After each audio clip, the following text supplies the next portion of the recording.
Cool. So we're going to have updates on Perf and on LTTNG and also on IFTrace, although I'm sure my terminology is going to get corrected. And but first, joining us all the way from Brazil, I wanted to welcome Arnaldo, who joined on like really incredibly short notice. So really thankful for him joining remotely from all that way quite early in the morning to talk about Perf. So is it possible to get them on the GVC? And great, welcome. Okay. It was really short notice, so I got some information about starting with PerfMem, which is like not exactly tracing, but it's about getting some view about what data is being accessed instead of knowing about what code is accessing something or causing events. So there are hardware facilities in Intel, AMD, or ARM64 and other architectures where you can ask the processor to when some load or store takes more than some time for it to sample information about this slow operation, this low memory operation. This was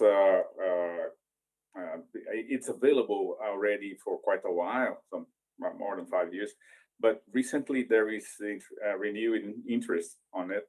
As you see, as Linux 6.1 will have support for these tools for AMD 64, 6.0 got support for ARM 64, and so what you can get with that, you can use the usual workflow for Perf, which is record and then report, and then if you do PerfMem record -A for the whole system for recording events for the whole system for 1 second, then you get this with this sort key mem, you're gonna get the percentage and the number of samples, and then the kind of memory access. So if most of the accesses were through the L3, level 3 cache, or if the L3 misses, or L2, or this kind of distribution,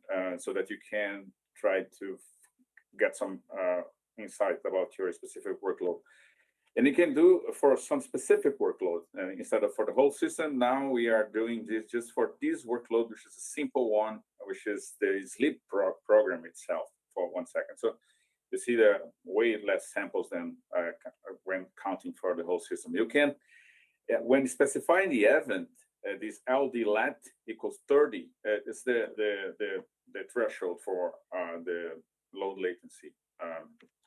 So AMD support got in 6.1. This is one of the outputs for using the event for AMD's IBS _op instruction-based sampling. And then if you, in this case, the committer, Javi Bangori, said that he wanted the mem operation and then the number of samples and then the snoop operation if it was hit modified on a neighboring CPU cache, and you get this kind of information.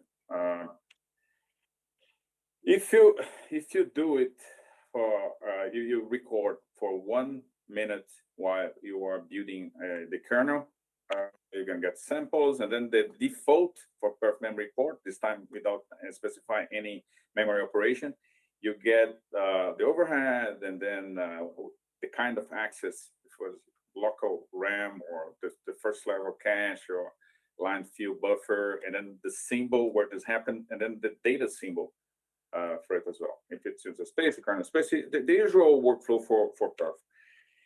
Perf C2C gets this to the next level. It will try to find false sharing. It will detect what are the most contended cache lines while it is running, and then it will look for the readers and writers for the specific cache line, and you get extra information about the instruction address, the function name, source and file source file line number. And then with this, you're going to see who is writing and who is reading. And while there is cache line ping pong, the cache is being constantly modified. And so you are not getting benefit from getting it from the cache. So you need to try to reorganize your data structure so that you get things that are mostly written in a separate cache line than things which are mostly read. So you see the first output from Perf-C2C, you see the cache line address, and then information about it. But this is just the cache line. If you go from this to the target cache line, then you're going to see the offset in the cache line, which is 8 or 18 hexadecimal, and the code address. So you can see that most of the time it is being those are the places that are competing with this, like VM-stat-C. So you have to go to this file, and then you end up and go to this refresh CPU VM-stat. Then looking at those in the cache line of sets, you can get a good information and figure out how to reorganize the data structure to avoid this kind of cache line ping pong. Then another thing that is a trend now in Perf is Perf record and report, which is the usual workflow. And it's too costly. You end up with really large files, and then you're gonna do post processing on a large file because all the events, all the let's say scheduler events are sent to user space, and then you get it written out to disk, and then you're gonna do the analysis. But with BPF, what the Perf is doing is Perf is becoming a libBPF program. Perf now, if you look at this, let me see. I don't know what.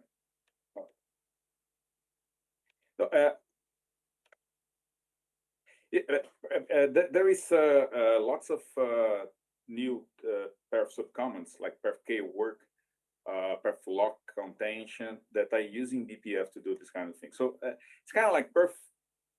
You want something new from the kernel, but then you do it with BPF, sometimes synthesizing a virtual event, let's say, and then the pre-existing Perf infrastructure will see those things as if it were like software counters. But in fact, it's a BPF program that's compile it and link it together with Perf.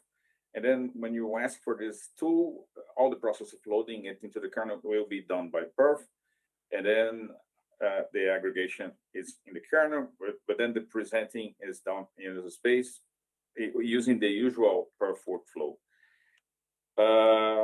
The canonical way for you to see how a libBPF program works, which is more self-contained and helps understand how the process is, all the moving pieces are. It's in the kernel sources in this run queue slower libBPF application. So you build it, like make, and then afterwards you run it and pass a parameter like 200 microseconds, and say the tool, the processes, kernel threads, whatever, that are taking more than that many microseconds to get to run, will be detected, and you're going to see it. And it's like 349 kilobytes.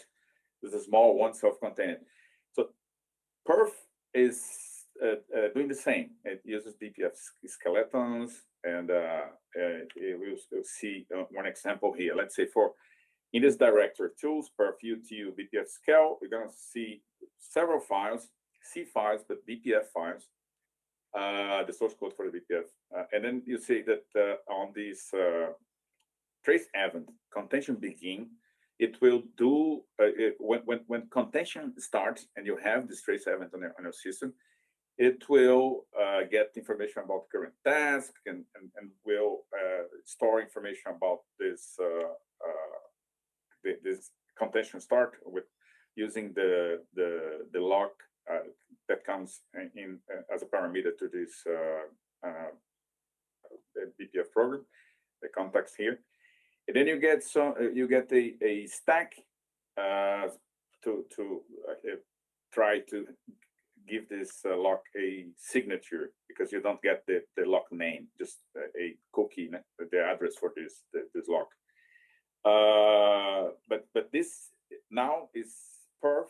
It's Perf source code, which is BPF, and will be built as when you build Perf, and it will be linked with it, and then transparently when you use the Perflog contention application, a command, it will use this BPF program.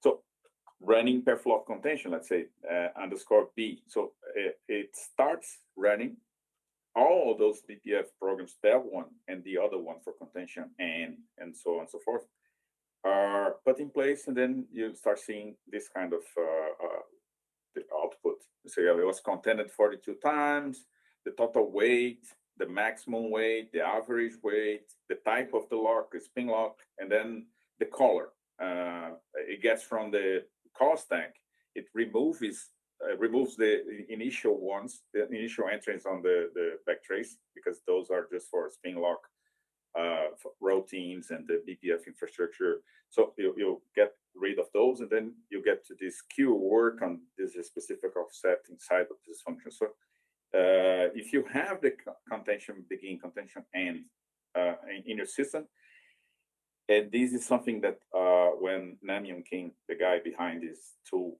submitted, Ingo Molnar asked if how costly this would be to have on production systems. Namyoung is making measurements, but it's way possible that using some sort of the way to have this in production systems. So it's something that's being considered. Then you have Defcawork, which was a nice surprise, because a guy from Huawei came out of the blue without talking with me or Namyoung before, and then he saw how Perflog contention worked, how it uses BPF, how it uses BPF scale. He saw that Namyoung did it piecemeal, like a small self-contained patches, and then he just replicated it and did the new Perf subcommand for kernel work. And then you can see here that it will say what is the kernel work, one for networking, or others for non-volatile memory. Then you see the CPU, total runtime. This is all aggregated inside the kernel, and then in user space you use the Perf infrastructure, the pre-existing libraries, and then do this presentation on the screen. Perf sampling in BPF, we are considering the possibility of when a Perf interrupt happens, because the number of events hit the threshold, a BPF program to run, and then do aggregation at this point in time, so that for Perf C2C, we do it in the kernel, like with Perflog contention, like with Defcawork, instead of having to do this as a post-processing step. And hardware tracing is something that's happening. That it's very lively, very that there is quite a lot of people working on it from the ARM64 core side, which is the name of the Intel PT kinda equivalent that they have for hardware tracing. They share lots of tooling infrastructure. They how the traces are recorded and made available to user space. The Perf C2C and PerfMem for ARM64 is done by using the hardware tracing, and then in user space synthesizing from the hardware trace what is the records, the Perf records that are needed for Perf C2C and PerfMem to work. Something recent for Intel PT that happened, that was merged for Linux 6.0 is guest kernel tracing. It works as well with guest user space, and so you get perf data from a guest, perf data from the host, and you merge them together, and then you can see hard tracing for both user space and kernel space for a guest. And that's it. What I had to say on this short notice. This presentation is available on this link, and then there are some other links that I left from my presentation at Plumbers that talk about C2C and the false sharing, and I think it's useful. So that's what I had to say. Thank you.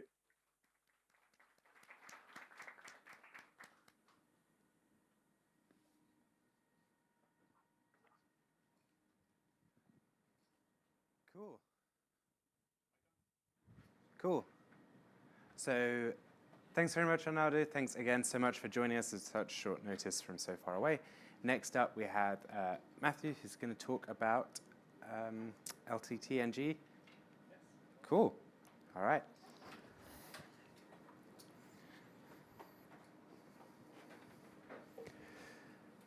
Hello, everyone.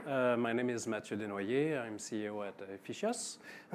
So I'll do a quick status update on the LTTNG tracer. So we can move on to, hey, I have control over that. Whoa.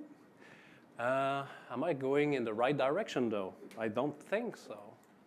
Yeah, OK, now that works. Yeah, so this one is about LTTNG. Here, it's really a short slide deck. So I'm going to present a quick overview of the LTTNG ecosystem, discuss a bit about the history behind LTTNG, discuss the effort that is required today in our continuous integration infrastructure to test LTTNG modules against the set of Linux kernels we support. Then I will discuss a bit about why we need also to have our own kernel tracer, yet another kernel tracer, upcoming release plans, and discuss maybe a way forward. So a quick overview of the LTTNG ecosystem. So we have LTTNG USD, which is our user space tracer. So it's a user space only tracer. It does not require any kernel modifications or modules or whatnot. It aims at really speed and efficiency and low impact, which means a lock-free algorithm for ring buffer, per CPU data structures, read copy update for synchronization of the tracing path, fast path. We aim at doing zero system call on the tracing fast path as well. So I've done a lot of work also at the Linux kernel level. I've contributed the mem barrier system call in the Linux kernel to allow removing memory barriers from the USD fast path. It has many other uses, but that's the reason why I did that. Restartable sequences, I aim to use that very soon in LTTNG USD for more faster and more efficient per CPU ring buffers. Then moving on to the kernel tracer, LTTNG modules. So it's really kind of a mirror of LTTNG USD, but tracing the kernel. So where LTTNG USD exposes a protocol to the tooling control, LTTNG module exposes IOCTL-based ABI to user space. So we have the tracing control tools, LTTNG tools, BabelTrace for batch trace viewer analysis. We interact a lot with the guys doing Trace Compass and now working on the TEIA trace extension for the graphical trace viewer and analysis interface. We are actually collaborating on the same research projects led by École Polytechnique. So we have we designed and used the common trace format. I did version 1.8 back in 2010, and we are currently working on CTF version 2. So some outcomes, as I said, of the LTTNG USD development. So one is the user space or CU library. Another is the membarrier system call, restartable sequences. So it's really aiming at making user space faster.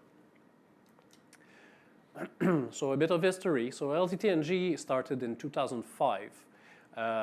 So that's now 17 years ago. It was originally a set of patches on top of the Linux kernel. In 2008, I got the instrumentation portion of LTTNG upstreamed as the trace point infrastructure. And then in 2009, so there's been a UST. It was the user space tracer 0.x back then. I created libURCU as the underlying infrastructure needed for the synchronization to enable and disable instrumentation for the UST tracer. Then in 2010, I created the common trace format, BabelTrace as well, version 1. 2012, so after 2 years of development, LTTNG tools, the LTTNG modules we know today, and LTTNG USD we know today were released. So 2015, initial drafts of CTF2, 2020, BabelTrace 2, whole modular trace reading conversion model where you basically plug plugins into a graph, and you can read arbitrary trace formats and do either directly analysis or export to different formats, apply filters. So it's really well designed. So this has been released in 2020. I think we worked for 5 years on that project. Yeah, it's been a long time going. So 2022, we're now at release candidate 6 of CTF2. Near completion. We're really in the last rounds of feedback. If you guys have feedback on CTF2, it's very much welcome. So the main difference between CTF1 and CTF2 is the format for the metadata. So CTF release, so we have a model of the metadata describing the trace layout, and then we have the binary data that is the trace. So the binary data did not change that much between CTF1 and CTF2. We added some additional types, but what was there previously did not change. What we changed is we moved from a custom DSL to JSON for expressing the metadata of the trace. That's the main thing we did for CTF2. And we added things that were pain points, things like user attributes on fields, on events, and things like that. So that makes it much easier to kind of tune and specialize by various tracing tools. It was really something that was an oversight of CTF1. So LTTNG modules in CI today. One second.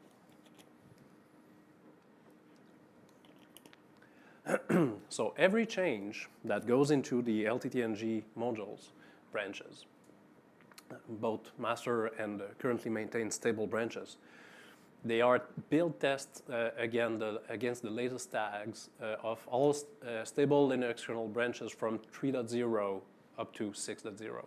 So, and all currently maintain Ubuntu kernels, and all currently maintain Linux preM30 stable branches. So that's 1,000 plus tags in total.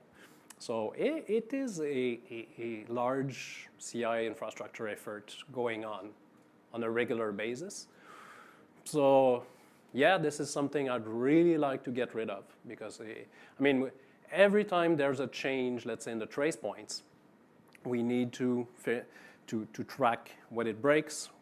Whenever those changes get cherry-picked into stable branches, we need to adapt the kernel ranges that we tag for modifying the instrumentation and things like that. So it is a large effort.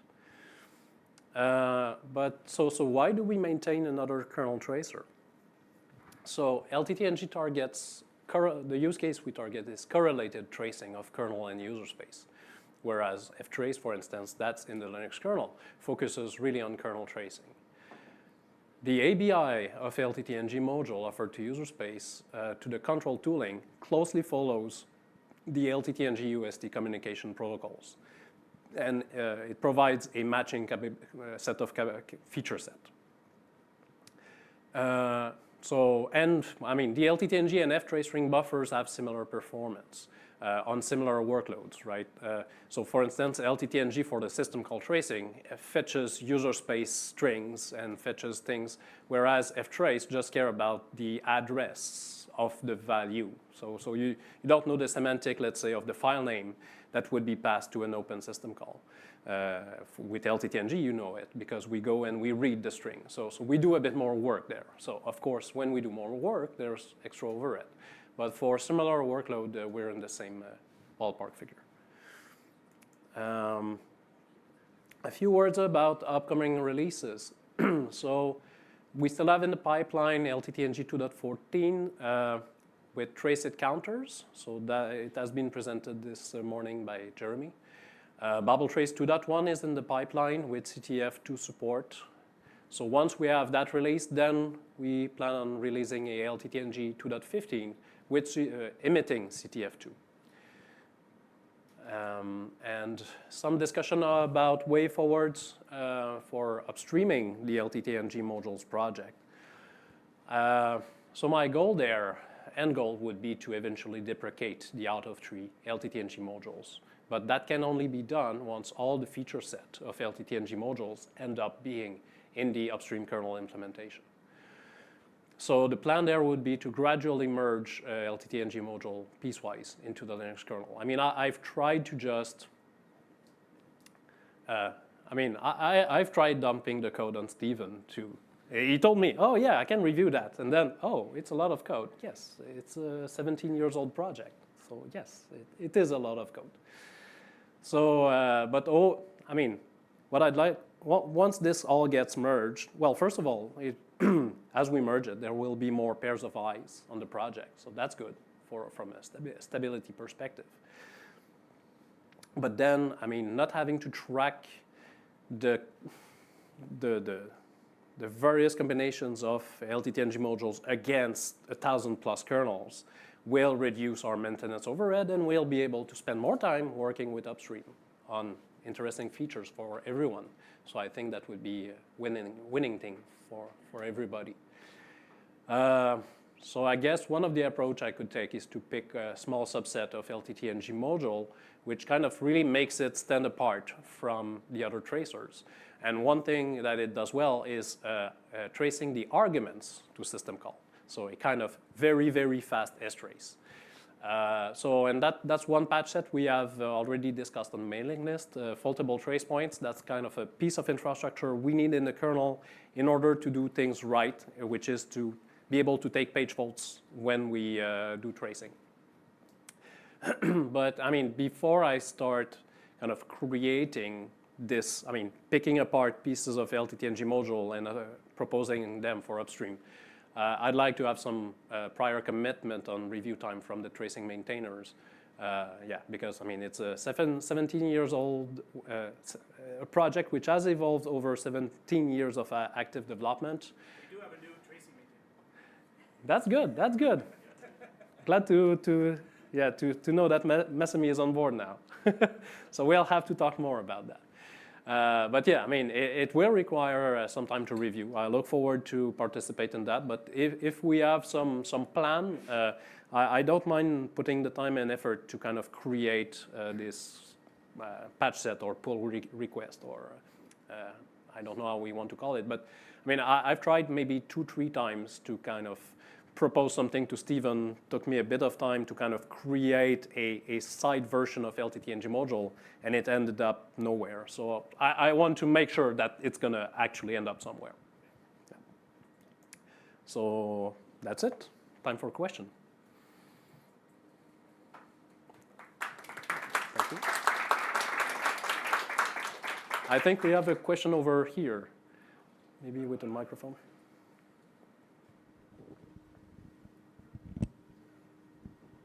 Hello. Hi. So I'm Puneet from ByteDance TikTok.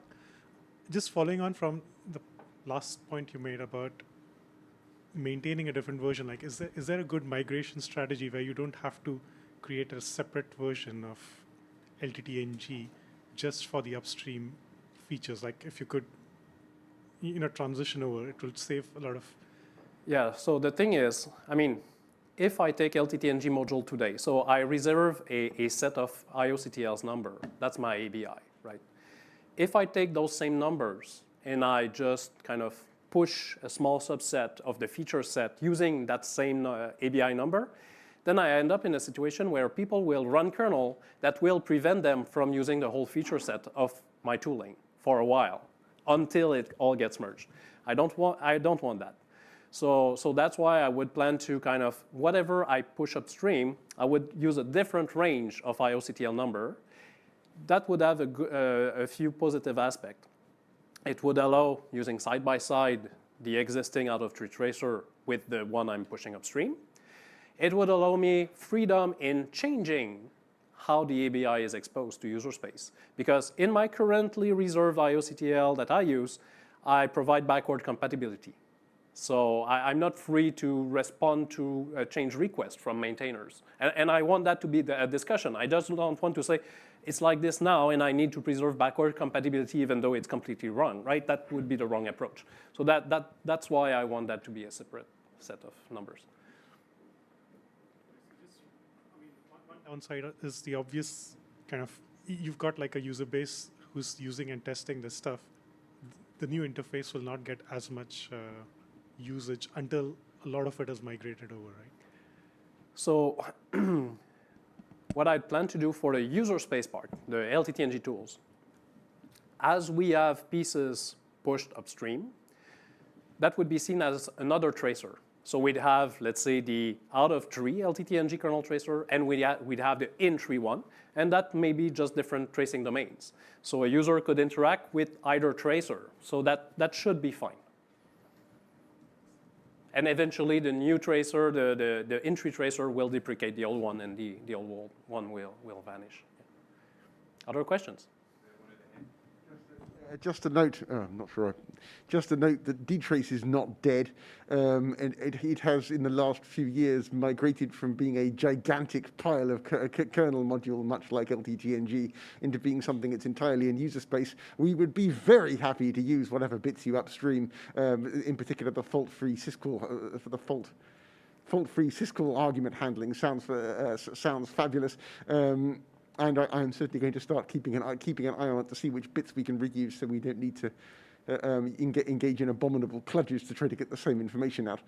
The only annoying part is that because they emerge from different streams, we both use the term CTF to mean completely different things. Yeah, I know. That's 2010 me is sorry about that. Ah, well, I might point out that there's an even more annoying collision in the medical field. We have bolus tube feeding and continuous tube feeding, which have both been reused by various type formats.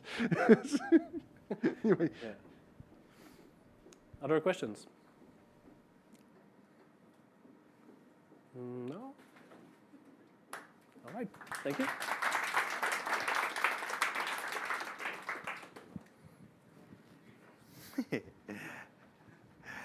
And thanks, Matthew. So, and then next up, the final speaker in this session, we have Stephen, who's going to talk about IFTrace. So, tracing. So first of all, if everyone knows me,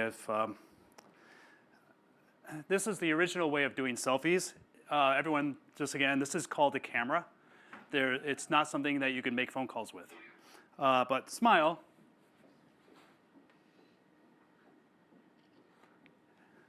So, story behind that. It's sort of good, except no white light on me, so I'll post it up on Twitter later.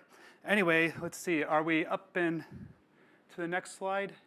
State of Linux tracing. So I got to see because I don't know what. Oh, I can see it over here.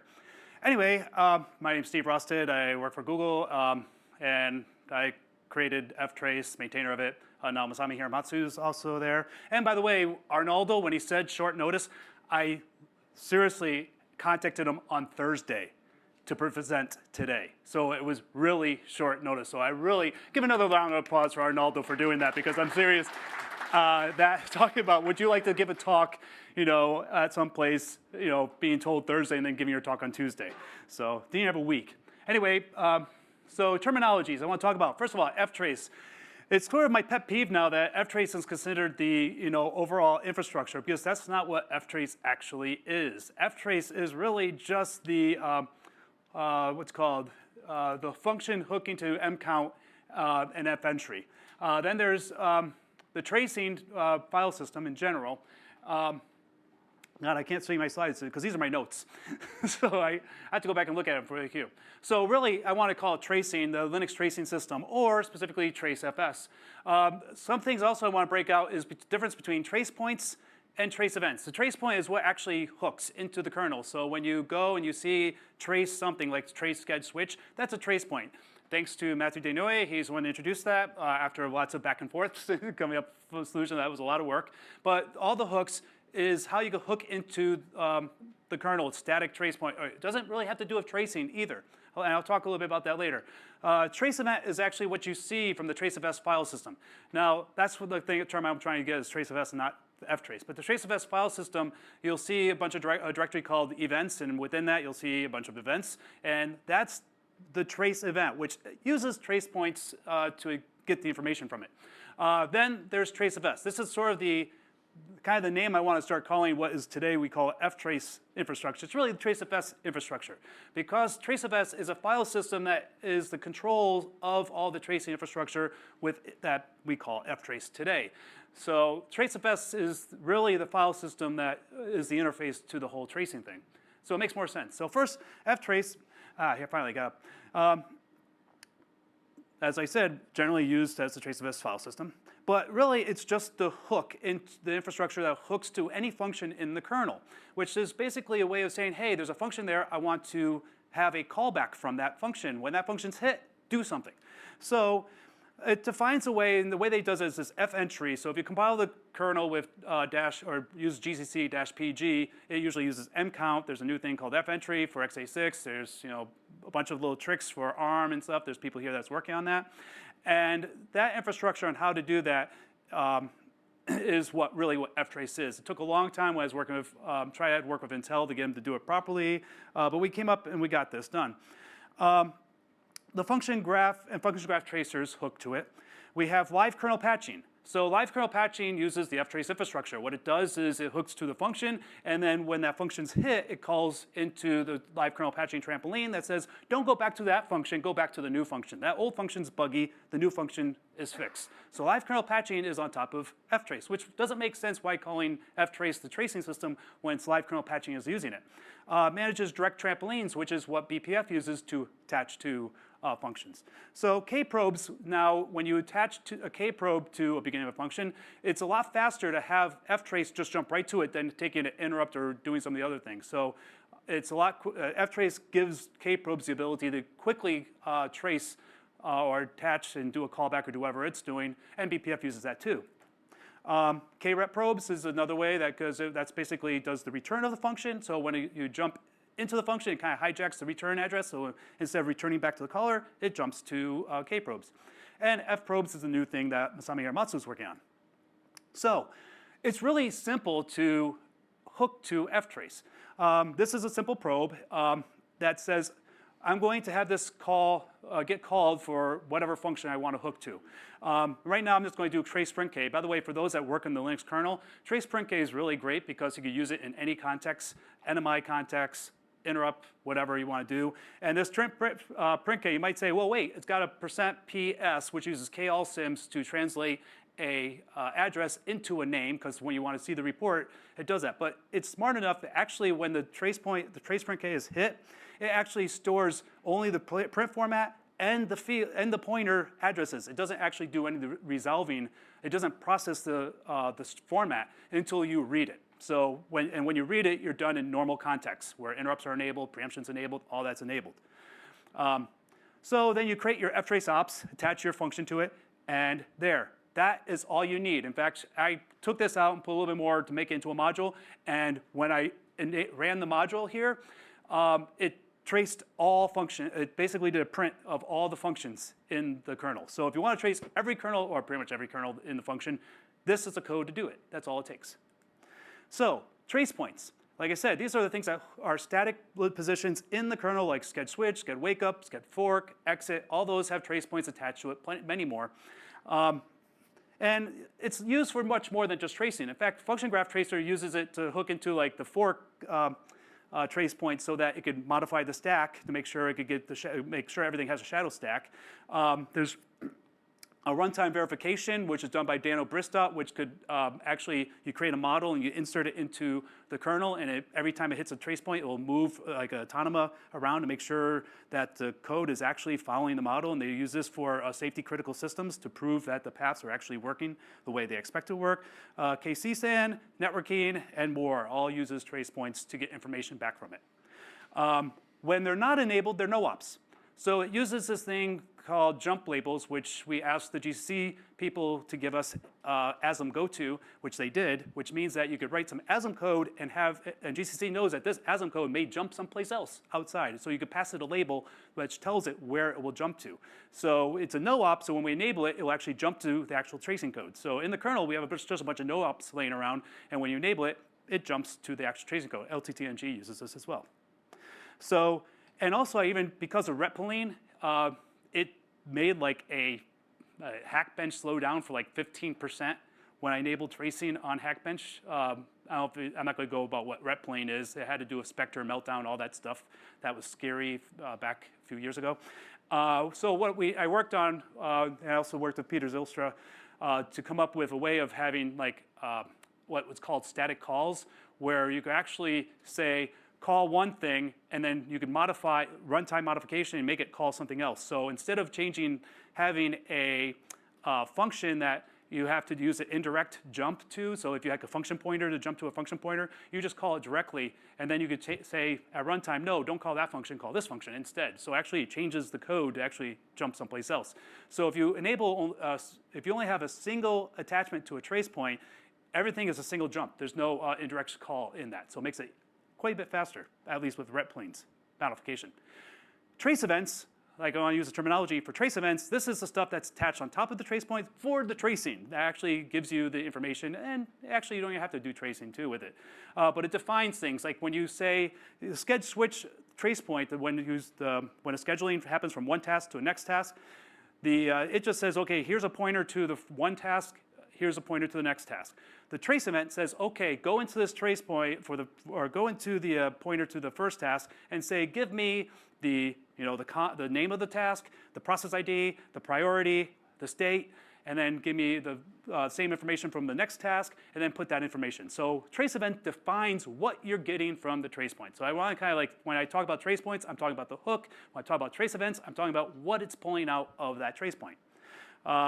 The other thing I'd like to say about trace events is there's a lot of functionality you can attach to it. There's things like, well, we have triggers, where you can say, oh, give me a histogram of this trace point. So you don't actually have to write a BPF code. You actually could just say, put a trigger and say, give me a histogram, and it'll give you like information about the fields and all that.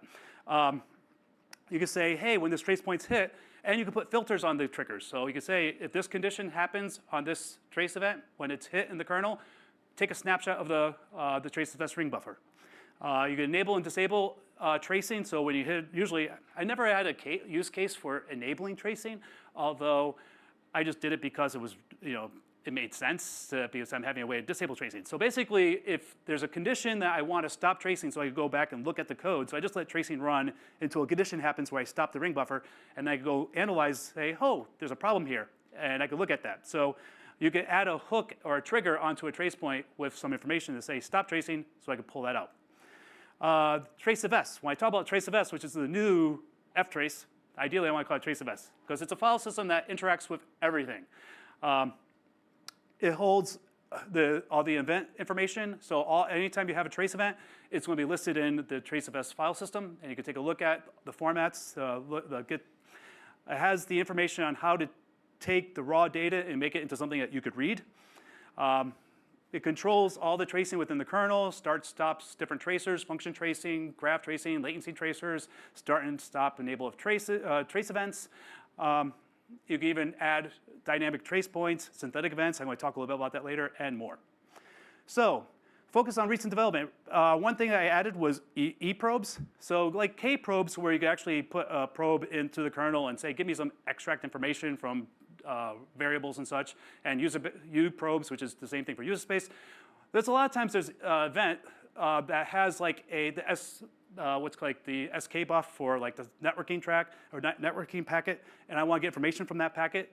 Well, I could actually put a eProbe on that event that has the index, or it has the pointer to the networking packet, and pull information out from that networking packet. I even have an example one time, not here, but in my other presentations, where actually I pull out the device that the networking packet was attached to. So, because with it follows all the code that Kprobes can do, which is quite powerful, where you could actually take a pointer, knowing that it's to a structure, using GDB to find offsets, go down to that structure, find another pointer, go to another pointer, go to another point. It does that when the trace point is hit. So it does this whole walk between the pointers to find the information, and it pulls it out, puts it into the ring buffer, and then you can display it. Histograms. Where histograms have been in the kernel for quite some time. Tom Sanusi is what introduced it, but we're starting to do a lot more work for the histograms. I mean, some people ask, well, wait, you could do it with BPF. Why are we doing it this way? And why is does this still exist? And my response to that is, hey, everything you could do in a bash shell script, you could do in C. So why do we still have bash shell scripts? That's the same thing. BPF to me is the C program. This is the bash shell script. These things are for little things that you don't want to write a program for. You just want to say, hey, I need something real quick, boom, boom, and show them, okay, great. Now if you want to make it, once it gets a little bit more complex, then write a BPF program to do it. I'm trying to make it very quick, so a lot of this stuff can even be run on production, and it really doesn't affect, you could do benchmarks and everything, and it's actually pretty quick still. But it still be lightweight. And another thing is, I come from the embedded world, where there's no, like, a lot of times there's no even a hard drive. So you could actually, if you could use BusyBox, you could use IFTrace. Synthetic events, I'm going to talk a little bit more about this later. And FProbe is something that Masami Hiramatsu working. It's basically a way to extend. It's on top of IFTrace. I'm using the term correctly, IFTrace, to extend function entry and function exit probing abilities. And another thing I'm working quite a bit on is libraries. I'm trying to take all this functionality to make it really easy for other applications to have the power of the TraceFS system. And there's libtracefs and libtracecommand, which basically is making all the utilities into libraries that anyone could pull and use on top of. So eProbes, I already mentioned this, where you attach the cable. What did I do this? Yep. I kind of already talked about this, so I'm going to jump ahead. Reads, symbols, and addresses. I kind of like talked this. So I want to use an example of eProbe. So like Matthew, thank you very much for talking about the open system call where you said FTrace only takes a number, or it gets the number, which is true mostly. And so basically I do trace command lists, which shows me trace command is a front end interface to the TraceFS file system. So I can say, give me the event. And dash capital F means give me the fields of the event. So I can see the event of the open@ system call. Actually, this is open@ 2, but because it actually gave me both, and I just cut and paste. I just realized I cut and paste the wrong one. But down there, it's basically the same thing. I cut and paste that, and also you'll notice that there's a file name pointer there. Normally tracing, you'll just see the file name, the address of the file name. So what I do is I do trace command reset, which clears everything up. I'd like to do that just in case there's anything tracing going on. Then I go to the TraceFS file directory. If TraceFS is enabled in your kernel, in the sysfs directory, you'll see /sys/kernel/tracing. If it's not mounted, you can mount it with the mount command with, it's called the TraceFS, like how you do proc, mount proc, you mount TraceFS. That's a little bit out of scope right now. But anyway, here's the command for create an eProbe. So I echo E, standing for eProbes. You could do the same thing for Kprobe trace. So E:\open, because I want to name it open. I'm going to attach to the syscall sysenter open@ system call. And I'm going to say file equals +0. This is the way to indirect things. Kprobes does the same thing as well, and uprobes as well. So I'm going to say, give me, starting with the $ file name, that's the field called file name in the trace event, which the sysenter open@. I'm going to read the +0 means indirectly look at that and typecast that to a user space string. And then I echo that into the dynamic events file that's in the TraceFS directory. And from here, I do trace command start, enable the open event, show, and actually there's all the files that are being opened. So it can do it. Unfortunately, every so often you'll see this, a fault. Why is that? Why did a fault happen? So I wrote this little code to prove, to verify why the fault happened. And what it does, so I wrote this code. All it does is open a file. I pass in a parameter. I open it. I just open the file up there, that constant. So I declared sc password, which I have the ability to read in this case. And then I just open it and close it. That's all I do. I run it. That simple thing fails. Well, why is that? And that's because this file here is not accessed. It's not in memory. So applications, when you run an application, it's always just in time pulling of memory. So it only loads what it needs. So it loads like a page maybe of the application. And as you go to execute it, you fall off the page. The system takes a page fault. Then it looks at the next page. Then the page fault handler will say, oh, here's the memory that you want to look at. And it pulls from the disk and loads it into memory. And then you execute some more. Well, what happened here is that file was not loaded to memory. And since trace events, I know Matthew and I are taught, this is one thing that Matthew was talking about, be able to load parameters. One of the issues is they're preempt disabled, so you can't fault, you can't load memory, you can't call that code to load the stuff in from the trace point, or from the trace point. Not even the trace event, the trace point can't do that. So we have no way of actually pulling that data in. So because the trace point that the system sys enter open at says enter, which means the trace point is at the beginning of the system call. That file, that string, was not loaded into memory yet. So when it went to access, go through and say, give me this memory, it said, nope, it's not loaded, fault, and it just gives you a null pointer back. So I get a null there, which isn't very useful for user space. So here I just jump back to something called synthetic events. Well, synthetic events lets you create kind of your own event on the fly and use other events to get information and do strange things. So you could also have a synthetic event go when there's one of the fields of the event changes, or when one of the fields of the event hits a new max. So if you want to do some latency tracing, something like that, you could use synthetic events. And it also could connect two events together and make it into a single event, and then pass information from both events into a single event, and even give you the time delta between those two events. So here is the code for synthetic events. It explains why no one used this. It's a horrible interface. And it was one of these things where both myself, Tom Sanusi wrote this, and I always had to look at the man pages to write this code. And if I have to look at the documentation to write it, no one else is going to use it, because I'm one of the maintainers of it. And I've learned that if it's complex to use, no one's going to use it, no matter how powerful it is. So at the 2019 Linux Plumbers, I had this thing, and we talked about the previous thing about SQL for BPF. I proposed a way of using an SQL language for histograms. So I created this tool called SQLHist. Actually, it's not. It's actually part of the libtracefs file system, the library. There's a libtracefs library called libtracefs SQL, and this is actually, the SQLHist is really just an example in the man page, which, by the way, if you make SQLHist in the Git repo, it actually extracts the code from the man page, compiles it, and gives you the SQLHist thing. So this code actually, the repository is actually an example in a man page. That's where that code comes from. But anyway, if you look at it, -E means execute it, because if you don't execute it, it just gives you the command. It gives you the above commands on what to do.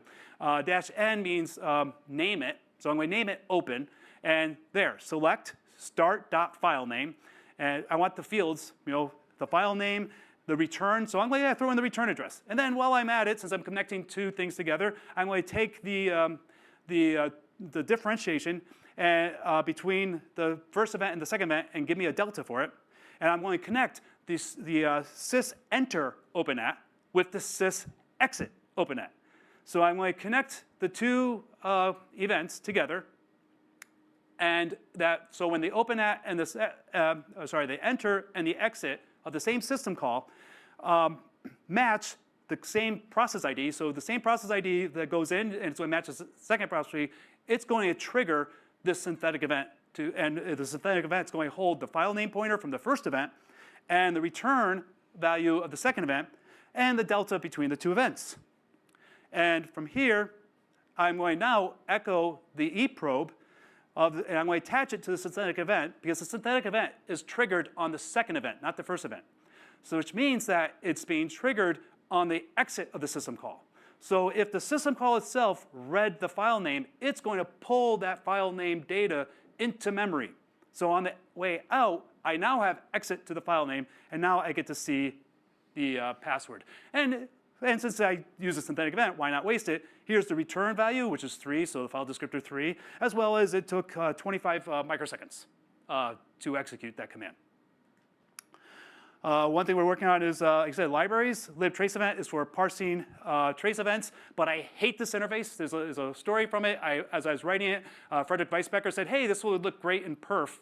So he took the code from trace command, pulled it into Perf, and it wasn't ready yet, so the API for it is horrible. So I plan on maybe rewriting it someday. libtraceFS is what better written. This is where I said it has the example for SQL hist. You could download it to make SQL hist to get that. All this has man pages and everything else. And I'm putting together a libtrace command, which gives you more functionality of the libtrace of trace command into a library, so allowing any tools to make use of it. Here's an example code. And this is the entire code. I actually wrote the code and put it on the slide. I had to leave out error handling. Usually I put error handling in, because at the bottom there you'll see that handle equals trace open. You should always check to see, I'm passing whatever in. If you don't, it doesn't check to see if you have a parameter. That's because if I put that information in, it wouldn't fit in the slide. So I took out all error handling and everything, put it so it fits in the slide. And what I do here is I open the trace.dat file that's created from trace command. And then I say, OK, iterate all the events, and I pass it a callback. And that callback will call, and from there, this is the way of basically saying, hey, print the information from the event. And this, when I run it, actually gives you something like the output that actually looks like what trace command report does. Not well formatted because, well, I didn't put in the code to do all the formatting, but you could do anything you want in those callbacks. You could do analysis and everything else. And to show an example of one of the things I used that code with was I created a way of taking the function graph tracer and putting up tries, and boom, I was able to format the function graph tracing from a trace.dat file into the format for Brendan Gregg's flame graph utility. And then I passed it to the flame graph utility, and I was able to get an actual flame graphs from the function graph tracing. And with that, I think I'm still within time, and that was 58 slides.